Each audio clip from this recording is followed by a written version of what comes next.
ಯಾರೋ ಒಬ್ಬರು ಮಾತನಾಡ್ತಾ ಇನ್ನೊಬ್ಬರನ್ನು ಬೈತಾ ಇದ್ರಂತೆ. ನೀನು ಯೂಸ್ಲೆಸ್ ಫೆಲೋ, ನಿಷ್ಪ್ರಯೋಜಕ ವ್ಯಕ್ತಿ ಎಂದರಂತೆ. ಮೂರನೇ ಒಬ್ಬನು ಬಂದು ಹೇಳಿದ್ರಂತೆ, ಇಲ್ರಿ, ಯಾರೂ ಯೂಸ್ಲೆಸ್ ಅಲ್ಲ, ಯಾರೂ ನಿಷ್ಪ್ರಯೋಜಕರಲ್ಲ, ಕೆಟ್ಟ ಉದಾಹರಣೆಯಾಗಾದರೂ ನಮ್ಮನ್ನು ಉಪಯೋಗಿಸ್ಬೋದು ಎಂಬುದಾಗಿ. ಅದು ನಿಜ ಅಲ್ಲವೇ? ಉತ್ತಮ ಉದಾಹರಣೆ ಅಥವಾ ಕೆಟ್ಟ ಉದಾಹರಣೆ ಎರಡೂ ಉಪಯುಕ್ತ. 1 ಸಮುವೇಲ 1ನೇ ಅಧ್ಯಾಯದಲ್ಲಿ ಇರುವಂಥ ಒಬ್ಬ ಉತ್ತಮ ಉದಾಹರಣೆಯ ವ್ಯಕ್ತಿ, ಇನ್ನೂ 2 ಕೆಟ್ಟ ಉದಾಹರಣೆಗಳು. ಅವುಗಳನ್ನು ನಾವು ನೋಡೋಣ. ಇದು ಸೇಲಾ ಟೈಮ್ಸ್ ನ್ಯೂ ಹೋಪ್ ಟಿವಿಯ ಮುಖಾಂತರ ನಿಮ್ಮನ್ನು ಆಹ್ವಾನಿಸುತ್ತೇವೆ. ಈ ಧ್ಯಾನ ಕೂಟಕ್ಕೆ, ಧ್ಯಾನ ಭಾಗಕ್ಕೆ, ಧ್ಯಾನ ಸಮಯಕ್ಕೆ ಬರಲು ನಿಮಗೆ ಸುಸ್ವಾಗತ. ಇದು ನಮಗೆ ಸಿಕ್ಕಿದ ಅವಕಾಶ. ಮೊಟ್ಟ ಮೊದಲನೇದಾಗಿ ಏಲಿ ಎಂಬ ವ್ಯಕ್ತಿ, ಏಲಿ ದೊಡ್ಡ ಮನುಷ್ಯ, ಅಲ್ಲಿನ ದೇವಾಲಯದ ಅಧಿಕಾರಿ, ಚೀಫ್ ಪ್ರೀಸ್ಟ್, ಯಾಜಕ. ಅವನು ಸತ್ತಾಗ, ಮೃತನಾದಾಗ 98 ವರ್ಷ. ಇನ್ನೂ 2 ವರ್ಷ ಆಗಿದ್ದರೆ ಶತಕವನ್ನು ಹೊಡಿತಾ ಇದ್ದ.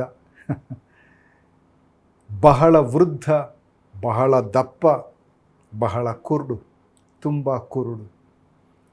1 ಸಮುವೇಲ 4ನೇ ಅಧ್ಯಾಯ 15ನೇ ವಾಕ್ಯ ಮತ್ತು 18ನೇ ವಾಕ್ಯ ನೋಡೋಣ. ಏಲಿಯು 98 ವರ್ಷದವನು, ಕಣ್ಣುಗಳು ಇಂಗಿ ಹೋಗಿ ಕುರುಡನಾಗಿದ್ದನು. 18 ಮುದುಕನೂ ಸ್ಥೂಲಕಾಯನೂ ಆದ ಏಲಿಯು ದೇವರ ಒಡಂಬಡಿಕೆಯ ಮಂಜೂಷದ ವರ್ತಮಾನವನ್ನು ಕೇಳಿದೊಡನೆ ಪೀಠದಿಂದ ಹಿಂದಿನ ಬಾಗಲನ ಕಡೆಗೆ ಬಿದ್ದು ಕುತ್ತಿಗೆ ಮುರಿದು ಸತ್ತನು. ಅವನು ಇಸ್ರಾಯೇಲ್ಯರನ್ನು 40 ವರ್ಷ ಪಾಲಿಸಿದನು. ಕುರುಡನಾಗಿದ್ದ, ದೈಹಿಕವಾಗಿ ಕುರುಡಾಗಿತ್ತು, ಆದರೆ ಆತ್ಮಿಕವಾಗಿಯೂ ಕುರುಡನಾಗಿದ್ದ.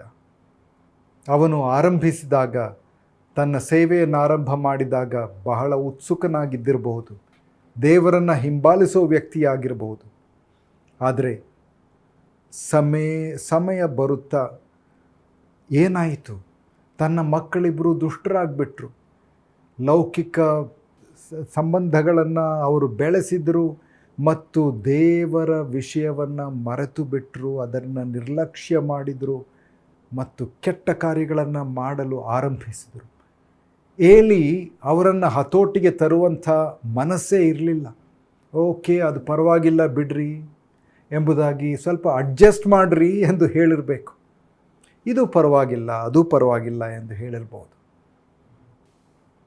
ರೋಮಾಪುರದವರಿಗೆ ಬರೆದ ಪತ್ರಿಕೆ 12ನೇ ಅಧ್ಯಾಯ 2ನೇ ವಾಕ್ಯ. Do not be conform to this world. ಈ ಲೋಕದ ಪ್ರಕಾರ ನಿಮ್ಮ ಮನೋಭಾವವನ್ನು ಅದಕ್ಕೆ ಅಳವಡಿಸಬೇಡ್ರಿ.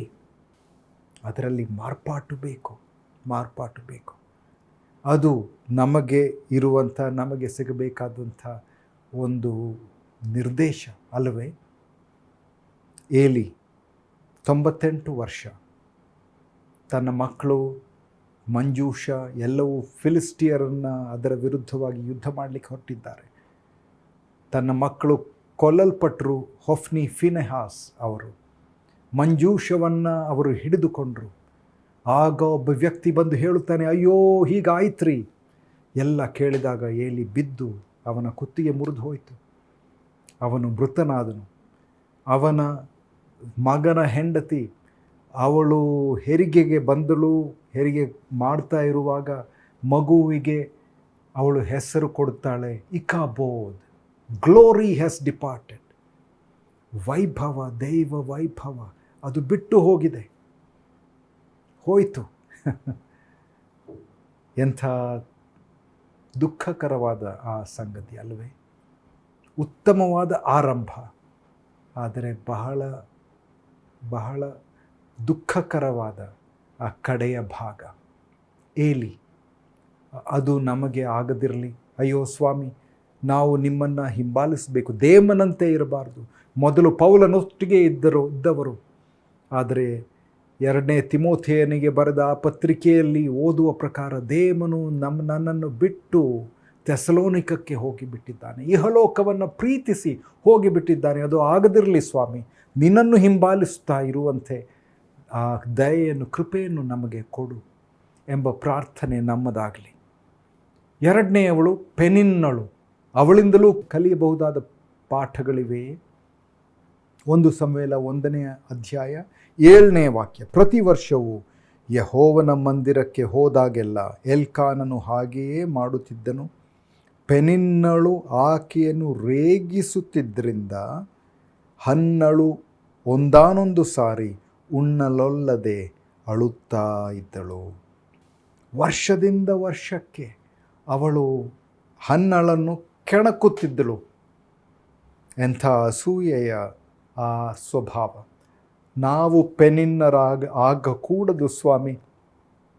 ಆದರೆ ನಿಮ್ಮ ಜೀವನದಲ್ಲಿ ಪೆನಿನ್ನಳು ಇದ್ದಾನೆಯೇ? ಇದ್ದರೆ ಅದು ದೇವರಿಂದ ಅನುಮತಿಸಲ್ಪಟ್ಟ ಆ ಸಂಗತಿ ನಡೆಯಲಿ. ಅನೇಕ ವರ್ಷಗಳ ನಂತರ ನೀವು ಹನ್ನಳ ಹತ್ತಿರ ಹೋಗಿ ಅವಳ ಹತ್ತಿರ ಕೇಳಿದರೆ, ಹನ್ನಳೇ, ಹ್ಯಾನಾ, ನಿಮ್ಮ ಜೀವನದಲ್ಲಿ ಒಂದು ಉಪಯುಕ್ತರಾದ ಒಬ್ಬ ವ್ಯಕ್ತಿಗಳಿದ್ದರೆ ಅವರ ಹೆಸರು ಹೇಳ್ತೀರಾ? ಓ ಪೆನಿನ್ನಳು, ಅವಳು ನನಗೆ ಬಹಳ ಕಿರುಕುಳ ಕೊಡ್ತಾ ಇದ್ದಳು, ಆದರೆ ಅವಳ ಕಿರುಕುಳದ ಮುಖಾಂತರ ನಾನು ದೇವರ ಸಮೀಪಕ್ಕೆ ಬರುವಂತೆ ಸಾಧ್ಯವಾಯಿತು. ಆದ್ದರಿಂದ ನಾನು ಪೆನಿನ್ನಳಿಗೆ ಬಹಳ ಧನ್ಯವಾದ ಹೇಳಬೇಕು ಎಂಬುದಾಗಿ ಹನ್ನಳು ಹೇಳಿರ್ಬೋದು. ಧನ್ಯವಾದ ಪೆನಿನ್ನ. ಆದರೆ ಹನ್ನಳಿಂದ ಇರುವಂಥ ಆ ಪಾಠಗಳು ಏನು? ಮೊಟ್ಟ ಮೊದಲನೇದಾಗಿ ಹನ್ನಳ ಪ್ರಾರ್ಥನೆ, ಹ್ಯಾನಾಸ್ ಪ್ರೇಯರ್. ನೋಡಿ, 1 ಸಮುವೇಲ 1ನೇ ಅಧ್ಯಾಯ 5 ಮತ್ತು 6ನೇ ವಚನಗಳು ಓದೋಣ. ಅವನು ಹನ್ನಳನ್ನು ಬಹಳವಾಗಿ ಪ್ರೀತಿಸಿದ್ರು, ಯೆಹೋವನು ಆಕೆಗೆ ಮಕ್ಕಳನ್ನು ಕೊಡಲಿಲ್ಲವಾದ್ದರಿಂದ ಆಕೆಗೆ 1 ಭಾಗವನ್ನು ಮಾತ್ರ ಕೊಡುತ್ತಿದ್ದನು. ಎಲ್ಕಾನನು ಮಾಡ್ತಾ ಇದ್ದ ಸಂಗತಿ. ಆದರೆ ಇಲ್ಲಿ ಆ ಭಾಗವನ್ನು ನೋಡಿ, ಯೆಹೋವನು ಆಕೆಗೆ ಮಕ್ಕಳನ್ನು ಕೊಡಲಿಲ್ಲ. ಕರ್ತನ ಅನುಮತಿಯಿಂದ ಬಂದ ಸಂಗತಿ. ಆಕೆಯ ಗರ್ಭವನ್ನು ಮುಚ್ಚಿದ್ದ ಎಂದು ಇತರ ತರ್ಜುಮೆಗಳಲ್ಲಿ ಹೇಳಲಾಗಿದೆ. ನಮ್ಮ ಜೀವನದಲ್ಲಿ ಕೆಲವು ವಿಷಯಗಳು ಅದನ್ನು ಅರ್ಥ ಮಾಡಿಕೊಳ್ಳುವಂಥ ಶಕ್ತಿ ನಮಗಿರಲಿಕ್ಕಿಲ್ಲ. ಅಯ್ಯೋ, ಯಾಕೆ ಹೀಗಾಗ್ತಾ ಇದೆ ಸ್ವಾಮಿ? ಯಾಕೆ ಅವರು ಹೀಗೆ ಕಿರುಕುಳ ಕೊಡ್ತಾ ಇದ್ದಾರೆ? ಅಥವಾ ಇದು ಯಾಕೆ ನನಗೆ ಬರಬೇಕು?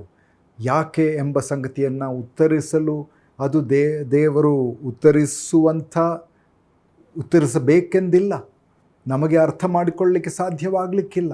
ಆದರೆ ಸ್ವಾಮಿ, ಇದು ನಿನ್ನ ಚಿತ್ತದ ಪ್ರಕಾರ ಅಥವಾ ನಿನ್ನ ಅನುಮತಿಯಿಂದ ಬಂದಿದೆ, ಆದ್ದರಿಂದ ನಾನು ಇದನ್ನು ಸ್ವೀಕರಿಸುತ್ತೇನೆ ಎಂದು ಹೇಳುವಂಥ ಕೃಪೆ ನಮಗೆ ಬೇಕು. ಯೋಹಾನ 11ನೇ ಅಧ್ಯಾಯದಲ್ಲಿ 21ನೇ ವಾಕ್ಯ. ಮಾರ್ಥಳು ಹೇಳುತ್ತಾಳೆ, ಸ್ವಾಮಿ, ನೀನು ಇಲ್ಲಿ ಇರುತ್ತಿದ್ದರೆ ನನ್ನ ತಮ್ಮನು ಸಾಯುತ್ತಿರಲಿಲ್ಲ. ಮರಿಯಳು ಕೂಡ ಅದೇ ಸಂಗತಿಯನ್ನು ಹೇಳಿದಳು. 32ನೇ ವಾಕ್ಯ ನೋಡೋಣ. ಮರಿಯಳು ಯೇಸು ಇದ್ದಲ್ಲಿಗೆ ಬಂದು ಆತನನ್ನು ಕಂಡು ಆತನ ಪಾದಕ್ಕೆ ಬಿದ್ದು, ಸ್ವಾಮಿ, ನೀನು ಇಲ್ಲಿ ಇರುತ್ತಿದ್ದರೆ ನನ್ನ ತಮ್ಮನು ಸಾಯುತ್ತಿರಲಿಲ್ಲ ಅಂದಳು. ನೋಡಿ, ನಿಮ್ಮ ನಂಬಿಕೆಯನ್ನು ಚಲಾಯಿಸಿ. ಯೇಸು ಆಕೆಗೆ ಹೇಳಿದ್ದೇನು? ನೀನು ನಂಬಿದರೆ ದೇವರ ಮಹಿಮೆಯನ್ನು ಕಾಣುವಿ. 40ನೇ ವಾಕ್ಯ. ಅದು ಮಾತ್ರವಲ್ಲ, ಅವರ ಕುಟುಂಬದಲ್ಲಿ ದಿನನಿತ್ಯದ ಶಿಸ್ತು ಇತ್ತು. ವರ್ಷ ಅವರು ಶಿಲೋ ಎಂಬ ಈ ಸ್ಥಳಕ್ಕೆ, ಶಿಲೋವಿಗೆ ಹೋಗಿ ಯೆಹೋವನನ್ನು ಆರಾಧಿಸ್ತಾ ಇದ್ದರು. ಅದು ಒಂದು 25 ಕಿಲೋಮೀಟರ್ ದೂರ ಇರುವಂಥ ಸ್ಥಳ. ಅಂದಿನ ಕಾಲದಲ್ಲಿ ಕುಟುಂಬಸ್ಥರೆಲ್ಲರೂ ಹೋಗಬೇಕಂದ್ರೆ ಬಹಳ ಕಷ್ಟಪಡಬೇಕಾಗಿತ್ತು. ಅವರಿಗೆ ಏನು ಚಲಾಯಿಸುವಂಥ ವಾಹನಗಳೇನೂ ಇರಲಿಲ್ಲ ಅಲ್ಲವೇ? ಅದು ಕಷ್ಟಕರವಾದ ಸಂಗತಿ. ಆದರೂ ಆ ಶಿಸ್ತು ಅವರಿಗಿತ್ತು. ವರ್ಷ ಬರ್ತಾಯಿದ್ರು. ಅವರ ಕುಟುಂಬದಲ್ಲೂ ಪ್ರತಿದಿನ ಕುಟುಂಬ ಪ್ರಾರ್ಥನೆ ಇದ್ದಿರಬಹುದು, ಶಿಸ್ತು ಇತ್ತು. ನೋಡಿ, ಹನ್ನಳು ಹೇಳ್ಬೋದಾಗಿತ್ತು, ಅಯ್ಯೋ ಅಲ್ಲಿ ಹೋಗೋದು ಬೇಡ್ರಿ, ಅಲ್ಲಿ ಹೊಫ್ನಿ ಫಿನೆಹಾಸ್ ಎಂಥ ಕೆಟ್ಟವರು, ದುಷ್ಟತನ ಮಾಡ್ತಾ ಇದ್ದಾರೆ, ಅನೈತಿಕವಾದ ಸಂಬಂಧಗಳನ್ನು ಅವರು ಇಟ್ಕೊಂಡಿದ್ದಾರೆ, ನಾವು ಹೋಗೋದು ಯಾಕೆ, ಅವರು ಕಪಟಿಗಳು, ಅವ್ರ ಹತ್ರ ಹೋಗಿ ಅಲ್ಲಿ ದೇವಾಲಯಕ್ಕೆ ಯಾಕೆ ಪ್ರಾರ್ಥನೆ ಮಾಡಬೇಕು. ಇಲ್ರಿ, ನೋಡಿ, ನಾವು ಆರಾಧಿಸುವಂಥದ್ದು ಕರ್ತನನ್ನು, ಯೇಸು ಸ್ವಾಮಿಯನ್ನು, ದೇವರನ್ನು. ನಾವು ಮನುಷ್ಯರನ್ನು ಮೆಚ್ಚಿಸಲು ಹೋಗುವಂಥದ್ದಲ್ಲ. ನಾವೆಲ್ಲರೂ ಮುರಿದವರು, ಅಂದರೆ ನಮ್ಮಲ್ಲಿ ಒಡಕುಗಳಿವೆ, ತೊಡಕುಗಳಿವೆ, ಕೆಟ್ಟತನವಿದೆ, ನಾವು ಪರಿಪೂರ್ಣರಲ್ಲ. ಆದರೂ ದೇವರನ್ನು ನೋಡಿ ನಾವು ನಡೆಯಬೇಕು, ಯೇಸು ಸ್ವಾಮಿಯನ್ನು ನೋಡಿ ನಾವು ನಡೆಯಬೇಕು. Fix your ice on Jesus. ನಿನ್ನ ಕಣ್ಣುಗಳನ್ನು ಯೇಸು ಸ್ವಾಮಿಯ ಮೇಲೆ ಇಡಿರಿ. ಆ ಕಣ್ಣೀರನ್ನು ಹನ್ನಳು ಸರಿಯಾದ ಸ್ಥಳಕ್ಕೆ ತೆಗೆದುಕೊಂಡು ಹೋದಳು. 1 ಸಮುವೇಲ 1ನೇ ಅಧ್ಯಾಯ 10 ಮತ್ತು 11ನೇ ವಾಕ್ಯಗಳನ್ನು ಓದೋಣ. ಬಹು ದುಃಖದಿಂದ ಕಣ್ಣೀರು ಸುರಿಸುತ್ತಾ ಯೆಹೋವನನ್ನು ಕುರಿತು, ಸೇನಾಧೀಶ್ವರನಾದ ಯೆಹೋವನೇ, ನಿನ್ನ ದಾಸಿಯ ದುಃಖವನ್ನು ಪರಾಂಬರಿಸು. ನನ್ನನ್ನು ತಿರಸ್ಕರಿಸದೆ ಕನಿಕರಪಟ್ಟು ನನಗೊಬ್ಬ ಮಗನನ್ನು ಕೊಡಬೇಕು. ಅವನು ಜೀವದಿಂದಿರುವ ತನಕ ನಿನ್ನವನಾಗಿಯೇ ಇರುವ ಹಾಗೆ ನಿನಗೆ ಪ್ರತಿಷ್ಠೆ ಮಾಡುವೆನು. ಅವನ ತಲೆಯ ಮೇಲೆ ಕ್ಷೌರ ಕತ್ತಿಯನ್ನು ಬರಗೊಡುವುದಿಲ್ಲ ಎಂದು ಪ್ರಾರ್ಥಿಸಿ ಹರಕೆ ಮಾಡಿದಳು. ಬಹಳ ದುಃಖದಿಂದ ಯೆಹೋವನಿಗೆ ಪ್ರಾರ್ಥಿಸಿ ಕಹಿಯಾಗಿ ಅತ್ತಳು. ನಿನ್ನ ದಾಸಿ ಎಂದು ತನ್ನನ್ನು ತಾನೇ ಅನೇಕ ಸಲ ಕರೆದುಕೊಳ್ತಾಳೆ. ಈ ಅಧ್ಯಾಯದಲ್ಲಿ ಕೀರ್ತನೆ 3ನೇ ಅಧ್ಯಾಯ 3ನೇ ವಾಕ್ಯ, ದಾವೀದ್ ರಾಜನು ಬರೀತಾ ಇದ್ದಾನೆ, ಅಬ್ಷಾಲೋಮನ ಕಡೆಯಿಂದ ಓಡಿ ಹೋಗ್ತಾ ಇದ್ದಾನೆ. ಆದರೂ ಯೆಹೋವನೇ, ನೀನು ನನ್ನನ್ನು ಕಾಯುವ ಗುರಾಣಿ, ನೀನು ನನ್ನ ಗೌರವಕ್ಕೆ ಆಧಾರನು, ನನ್ನ ತಲೆಯನ್ನು ಎತ್ತುವಂತೆ ಮಾಡುವವನು ಆಗಿದ್ದಿ. ಇಲ್ಲಿ ಬಂದು ಹೃದಯವನ್ನು ಸುರಿತಾ ಇದ್ದಾಳೆ ಹನ್ನಳು ಸರಿಯಾದ ಕೆಲಸ ಮಾಡಿದ್ಳು. ಏಲಿ ಬಂದು ಕೇಳಿದಾಗ, ಏನಮ್ಮ, ಏನು ವಿಸ್ಕಿ ಹೊಡೆದಿದ್ದೀಯಾ ಎಂದು ಕೇಳಿದಾಗ ಅವಳು ಹೇಳಿದ್ದೇನು, ಇಲ್ಲ ಸ್ವಾಮಿ, ನಾನು ದ್ರಾಕ್ಷಾರಸವನ್ನು ಒಳಗೆ ಸುರಿಸಿಕೊಂಡಿಲ್ಲ, ನನ್ನ ಹೃದಯವನ್ನು ಕರ್ತನ ಮುಂದೆ ಸುರಿತಾ ಇದ್ದೇನೆ. ನಿನ್ನ ದಾಸಿ 5 ಬಾರಿ ಆ ಅಧ್ಯಾಯದಲ್ಲಿ ನಿನ್ನ ದಾಸಿ ಎಂದು ಕರೆದವಳು. ನಿನ್ನ ದಾಸಿಯನ್ನು ಮರೆಯಬೇಡ, ನಿನ್ನ ದಾಸಿಗೆ ಮಗನನ್ನು ಕೊಡು, ನಿನ್ನ ದಾಸಿಗೆ ಕೃಪೆ ದೊರಕಲಿ, ಇದು ನಿನ್ನ ದಾಸಿಯ ಪ್ರಾರ್ಥನೆ. ಎಂಥ ಉತ್ತಮವಾದ ಪ್ರಾರ್ಥನೆ. ತಪ್ಪಾಗಿ ಅರ್ಥ ಮಾಡಿಕೊಳ್ಳಲ್ಪಟ್ಟ ಆ ಸಮಯ. ಎಲ್ಕಾನಿಗೂ ಸರಿಯಾಗಿ ಅರ್ಥವಾಗ್ತಾ ಇಲ್ಲ. ಅಯ್ಯೋ, ನಾನು 10 ಮಕ್ಕಳಿಗಿಂತ ಒಳ್ಳೆಯವನಲ್ವೇ ಎಂದು ಹೇಳಿದಾಗ, ಅಯ್ಯೋ ಎಲ್ಕಾನ್ನೇ, ನಿನಗೆ ಅರ್ಥ ಆಗ್ತಾ ಇಲ್ವಾ ಎಂದು ಹೇಳಬೇಕಾಗಿತ್ತು. ಏಲಿ ಅಲ್ಲಿನ ಮಹಾಯಾಜಕ, ಪ್ರಧಾನವಾದ ವ್ಯಕ್ತಿ, ಅವನು ಬಂದು ಅವನಿಗೂ ಅರ್ಥವಾಗ್ತಾ ಇಲ್ಲ. ಏನಮ್ಮ, ಕುಡಿದಿದ್ದೀಯಾ, ಅಮಲು ಏರಿದೆಯಾ ಎಂದು ಹೇಳಿದ ವ್ಯಕ್ತಿ, ನಿಮಗೂ ಅರ್ಥವಾಗ್ತಾ ಇಲ್ಲವೇ ಎಂದು ಹೊರಟಾಗಿ ಮಾತಾಡಬೇಕಿತ್ತು. ಇಲ್ಲ, ಅವಳು ಹೇಳಿದ್ಲು, ತನ್ನ ಹೃದಯವನ್ನು ತಗ್ಗಿಸಿಕೊಂಡು ಅವಳು ಮಾತನಾಡ್ತಾ ಇದ್ದಾಳೆ. 13 ಮತ್ತು 14ನೇ ವಾಕ್ಯ, ಆಕೆಯು ಹೃದಯದಲ್ಲಿ ಪ್ರಾರ್ಥಿಸುತ್ತಿರುವುದರಿಂದ ತುಟಿಗಳು ಮಾತ್ರ ಅಲ್ಲಾಡುತ್ತಿದ್ದವು, ಶಬ್ದ ಕೇಳಿಸಲಿಲ್ಲ. ಆದ್ದರಿಂದ ಈಕೆಯು ಮದ್ಯಪಾನ ಮಾಡುತ್ತಿದ್ದಾಳೆಂದು ನೆನೆಸಿ, ನಿನ್ನ ಅಮಲು ಇನ್ನೂ ಇಳಿಯಲಿಲ್ಲವೇ, ದ್ರಾಕ್ಷಾರಸದ ಮತ್ತೂ ನಿನ್ನನ್ನು ಬಿಟ್ಟು ಹೋಗಲಿ ಅಂದನು. ಅಯ್ಯೋ, ನಾನು ಕುಡುಕಿಯಲ್ಲ ಎಂದು ಹನ್ನಳು ಹೇಳುತ್ತಾಳೆ. ನೋಡಿ, ಆದಿಕಾಂಡ 16ನೇ ಅಧ್ಯಾಯದಲ್ಲಿ ಹಾಗರಳು ಹೇಳಿದ್ದೇನು, ನನ್ನನ್ನು ನೋಡುವಾತನನ್ನು ನಾನು ಇಲ್ಲಿಯೂ ನೋಡಿದ್ದೇನೆ. The Lord who sees me, ನೀನು ನನ್ನನ್ನು ನೋಡುವ ದೇವರು ಎಂಬ ಹೆಸರು. ಆ ಬಾವಿಯ ಹೆಸರು ಬೀರ್ ಲಹಾಯ್ ರೋಯಿ. ಬಾವಿ ಅಥವಾ ಒರತೆ, ಲಹಾಯ್ ಜೀವಿಸುವಂಥ ನೀನು, ರೋಯಿ ನೋಡುವವನು ನೀನು, ಜೀವ ಸ್ವರೂಪನಾದ ನೀನು ನನ್ನನ್ನು ನೋಡುತ್ತಾ ಇದ್ದಿ. ಸಮುವೇಲ ಎಂಬ ಪದದ ಅರ್ಥ ಏನು ಗೊತ್ತಾ? ಕೇಳುವಂಥ ಕರ್ತನು, ದೇವರಿಂದ ಕೇಳಲ್ಪಟ್ಟವನು. ದೇವರು ಕೇಳಿದನು, heard by God, heard of God. 15ನೇ ವಾಕ್ಯ. ಸ್ವಾಮಿ, ಹಾಗಲ್ಲ, ನಾನು ಮಹಾ ದುಃಖ ಪೀಡಿತಳು, ದ್ರಾಕ್ಷಾರಸವನ್ನಾದರೂ ಬೇರೆ ಯಾವ ಮದ್ಯವನ್ನಾದರೂ ಕುಡಿದವಳಲ್ಲ. ನನ್ನ ಮನೋವೇದನೆಯನ್ನು ಯೆಹೋವನ ಮುಂದೆ ಹೊಯ್ದಿದ್ದೇನೆ. ನಿನ್ನ ಕಣ್ಣೀರಿಗೆ ಸರಿಯಾದ ವಿಳಾಸ ಇದೆ. ಬನ್ನಿ, ದೇವರ ಪಾದಕ್ಕೆ ಬನ್ನಿ, ಯೇಸು ಸ್ವಾಮಿಯ ಕ್ರೂಜೆಯ ಬುಡಕ್ಕೆ ಬನ್ನಿ. ಹನ್ನಳ ನಂಬಿಕೆ ಎರಡನೇದು.